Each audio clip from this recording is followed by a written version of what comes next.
All right, everybody, welcome to Sports Talk for You. My name is Aaron Bell, and of course, I got my co-host Armand Ely and Adam Parker. The other two guys were busy today, so they were not able to join us. We have a special guest for us today. Deciding to join us is the voice of the Wichita State Shockers, Mike Kennedy. We appreciate him taking time out of his day to join us. We are going to get into, by the way, hi, Mike, just so everybody knows who you are. Hi, everyone. Good to see you. Known for its famous Wichita State, say it slowly but surely, Wichita State going to the Final Four back in 2013. Oh, beautiful. Games of all time. So we're going to get started here. Wichita State has had a lot of interesting news in the last month or two with all these transfers, 7 transfers plus 1 non-scholarship player who signed a D2 scholarship. But Mike, we just want to get into these transfers because, of course, you know, we got our faithful Shocker fans and we got the Shocker fans who worry about everything. And everybody was just worrying about how all this is mostly on Coach Marshall. You know, what happened behind the scenes, what's going on behind the scenes. Is it Gregg Marshall? Is it the players just not wanting to adapt to his coaching style? So I know that you know a lot about the team and a lot about Marshall, and we just want to get your opinion on these transfer rules now that they have that makes transferring, you know, more easier and stuff. Well, that might be a good place to start, is the fact that it's become a lot easier to not only transfer, but transfer and be eligible right away. It started with the 5th year grad transfer thing, and the first year, I mean, the original purpose with that was, let's say a guy's graduated from his current school, but has a year of eligibility left, and he wants to start grad school, but they don't offer the program at the school where he is. So that was the original idea. And there were maybe less than 10 of those the first year. And all of a sudden it became a loophole where guys could transfer and play a year somewhere else. And so that just kept growing. And then the other thing that's happened recently is they put in this waiver process. And I don't know if anyone truly understands that and how it works, but it's been another way where guys could transfer and play immediately.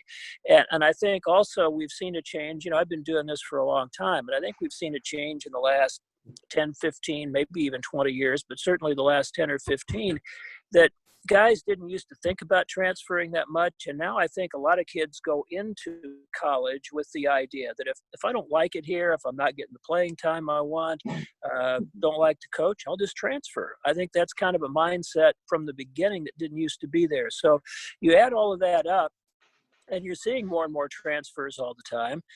In this particular case, you know, I don't think – I don't want to throw it all on the players, and certainly I've never implied they're all, you know, bad kids and don't fit in or anything like that. But it was just a different group. It was a different atmosphere this year. They weren't as together as typically Gregg Marshall's teams have been, and because it's easier to transfer, I just think that it all kind of blew up this year, and there was a lot bigger number than normally we'd ever see. Yeah, I agree, because now that I just saw on Twitter today that there's like 550 transfers now that have entered the transfer portal for D1 basketball, which is just insane with all these new rules they have. So I kind of look for them to maybe change these transfer rules now that it's too easy, that guys are transferring just left and right. So well, but they're talking about making it easier. They've actually talked about putting a rule in place where you can just, if you haven't transferred previously, then you can transfer and be eligible immediately. Obviously, that hasn't been voted on and approved yet, but they're actually discussing that, and that's just going to make it even crazier. Yeah. Yeah, that's right. Mike, hey, Mike, this is about which one of the transfers that surprised you the most? For me, I thought it was Jamarius Burton, who made lots of games over his freshman year, you know, to step up in almost that leadership role. He was the one that surprised you most.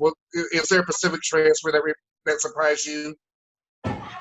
He was the one for me by a long shot, far more than anyone else. And, you know, I really like Jamarius. I think he's a terrific young man. I think he's a really solid player. And my feeling was, the impression I had was that he was fine with everything. I did not see that one coming. And I have no idea what really was the reasoning behind it, but he's one I certainly wish well, and certainly is the one that would be missed most, I think, from what he contributed to the program. Right. As far as the new recruits that are coming in the past couple of days, Gregg Marshall has worked his magic and brought in some players. What are your thoughts on the players coming in, and which one that will stands out for you? Well, I think two, actually, because when Burton transferred and then Grant Sherfield transferred, now all of a sudden you don't have an experienced point guard in the program, and obviously that's an issue. So getting Altariq Gilbert, who not only is an experienced point guard, but a really talented, high-level experienced point guard in a UConn program that's in this conference. So, I mean, he's familiar with the league. He's familiar with the players in the league. He's played against Wichita State and had a feel for their program. So, to me, that was a huge get. And then Craig Porter, the junior college transfer, is another little more mature, experienced guy who can play the point or the two guard. Another really good, both are really good defenders. Both will really adapt well, I think, to Gregg Marshall's defensive style. And so I think getting those two was a huge start toward getting back to where they want to be with this recruiting class. All right, Adam, you had some questions?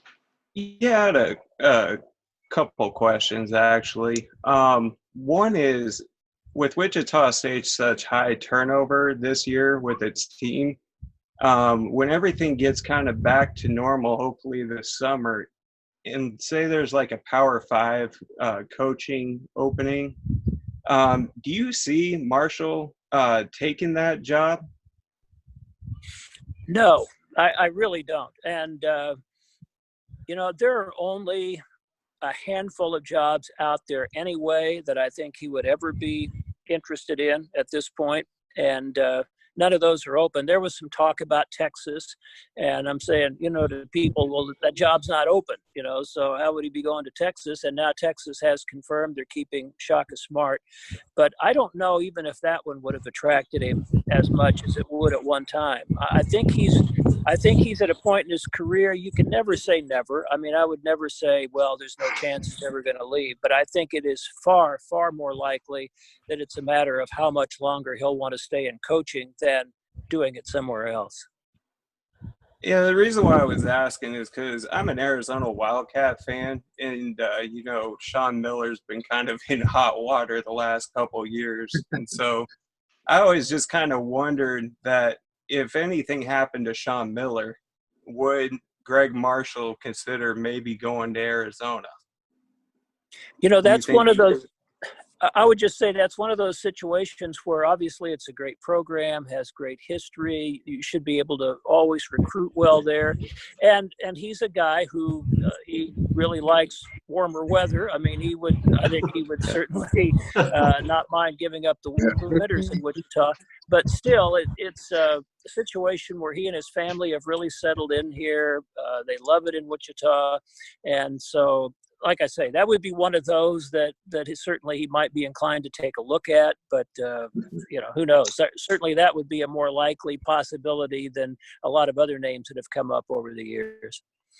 Yeah. And I had brought this a couple of years ago. He would not be interested in the NBA whatsoever, because I know Bill Self has drawn some interest over the past year with stuff going on there. You still don't see Gregg, even jump into the NBA maybe? No, not at all. I think that's a totally different world than he would be comfortable in. You're talking about, it's just a natural thing with guys that are professionals, guys that are making a ton of money, more money than the coach, that there are going to be egos involved. It's more of an individual type situation. I mean, sure, you got to play as a team, but there are more individual considerations than team considerations. I just don't think that's something that, given his personality and his history, that he would be comfortable with at all. Yeah, and I have another big question I've been wanting to ask, because Taylor Eldred's had some articles out there about, Gregg Marshall had to just really change his coaching style this year and adapt to the players. Do you maybe think that Marshall maybe needs to just try to adapt to his players instead of the players trying to adapt to him? And then maybe like he said, when he needs to get back to his recruiting ways? Did that mean that now he's going after all these JUCOs? Maybe he wants to go after these 2-year guys now instead of all these freshmen and these 4-year guys and all this inexperience? I think he'll always recruit a combination. I think he would prefer to have freshmen and have guys that are in the program for 4 years. I think that's still his first priority. He's always recruited the JUCO ranks to fill specific needs. But as far as who adapts to who, his system, his style of coaching has been very, very successful. And at places that it's harder to be that successful, Winthrop and Wichita State, than the Dukes and North Carolinas and KUs of the world. So it works. And, you know, I think maybe people are getting the wrong impression that maybe he's too old school and he's too hard on today's players, that sort of thing. It's worked really well until this one season. And if anything, he's been easier on this group of players the last 2 years than he's ever been. And I think that, you know, there's a long line of guys out there that have played for him that swear by what they learned from him, not only as basketball players, but as people, that he helped them grow as men. And I think it's just, you know, there were 2 or 3 guys that maybe didn't quite fit into accepting that as well. You know, I think it was more about them in some cases than about team and about what the traditions have been here that have been successful. So I think that it's, you know, I don't think that he has to do so much adapting. I think he's already done some. I think he did that with that young group 2 years ago. And I think he's already done some of that. But ultimately, what he asks for is not unreasonable. The expectations are all about team and pulling together and doing the kinds of things that help you win. And I think that, you know, mature guys understand that. Yeah. Well, all good points. Also, another question, you know, you talked about during one of your pregame shows with conference alignment with UConn leaving the American net for this year. There was some talk about, you know, maybe, BYU or can't remember the other. Gonzaga. And, Boise State. Yeah, Boise State. Yeah, Boise State was the one that got started. Have you heard anything, any more to that, or everything's just had a stalemate with everything going on? I think that, you know, actually that was a really interesting rumor, but it just all of a sudden surfaced, and then you never heard anything else about it. And I think that while it may still be something that could be there, I think with everything that's happened, with everything just shut down and really no one still having a real good idea of when things will get going again, I think that all of that kind of stuff is going to be more difficult to make happen. I think that just like, you know, we haven't seen a lot of coaching changes since everything shut down prematurely. And I think that the inclination is probably going to be to kind of stay with the status quo, since we don't know when that's going to resume. And it's harder, you know, things like coaching changes or meetings are harder to do because people aren't meeting face to face. And so I think that all of that probably is going to get delayed until we get through all of this. Right. Yeah, I agree. Yeah, I agree. You have a question? What's that? Did you have a question? No, I was kind of hoping that Gonzaga would actually consider going to the American Conference, because every year, I don't know about you, Mike, but I'm just tired of any time Gonzaga's brought up, it's always kind of at a negative point about their conference. And so with UConn leaving, I just thought it'd be a great opportunity for Gonzaga to actually leave their conference and come to the American Conference with a little better competition. And if they could bring in BYU with them, that would have been great. So I know it's kind of at a stalemate, but do you see it maybe picking back up again? Or? Well, I could see plenty of reason why it could, and you know that they were talking about Boise State and then BYU and then even Gonzaga. Obviously, the attraction for the American with Boise State and BYU is those are 2 strong football programs, which this league is still very much about and very much interested in. Then Gonzaga would just be an extra bonus, and I could see Gonzaga having some interest in doing that. The positive would be obviously the competition. The thing that they have that they've been able to establish over where Wichita State still was in the Missouri Valley is Gonzaga's developed a good enough, a national enough schedule because of who they've become that they don't have to worry about being an at-large. I mean, they win that league anyway, but even if they didn't happen to win their conference tournament, I think they're so well established as an at-large, they don't necessarily need a different league to do what they're doing. And so then the other counterbalance to that would be the added expense, because they'd be traveling a lot farther and investing a lot more money in travel and that sort of thing. So with them, I can see that being a consideration both ways. But I can see it making more sense for Boise State and BYU because of what it might do for them from a football standpoint as well as their other sports. Yeah. Another thing I want to get on is the NCAA came out yesterday saying that spring sports, they give another year of eligibility for the seniors. They decided to, not for the winter sports, which in my opinion I agree on, because technically if you think about it, all these college players played a full season of basketball. They just didn't have that postseason. But a lot of people are saying it's not fair to these seniors because they weren't given the chance to play in the postseason tournament. My thing is, would you think Echenike would have came back to the team, or would he have gone overseas to get paid? Good. That's a good question, and I don't know the answer to that. I know that Coach Marshall had mentioned a couple of times that he wanted to redshirt this year at the beginning of the year. Thought it would be in his best interest to develop for another year, and really likes it here and so forth. So I think he would have considered it. I think that what he would have had to do realistically is maybe put some feelers out and just see what kind of money he was maybe being offered, or what the general feel was for what he could make as a pro. I think it could have been either way, but in a kind of agreeing with what you said, it would have been too complicated, I think, to evaluate, okay, we've got, maybe less than half the seniors in the country who only missed out on their conference tournaments and then whatever postseason play. A lot of seniors were already through with their seasons, and it would have been difficult to make an equitable arrangement, I think, to have the winter sports seniors come back. But certainly with spring sports, it makes all the sense in the world, and I'm glad that they all get that I may choose not to, of course, but certainly I think it's only fair that they have the opportunity to do that in track and field, golf, whatever it may be, in addition to baseball. Well, what's your opinion on the start of the Wichita State baseball team? Obviously, they had a pretty fast start and everything was getting ready going before everything shut down. What were your thoughts on the sample size that you saw from Eric West over spring?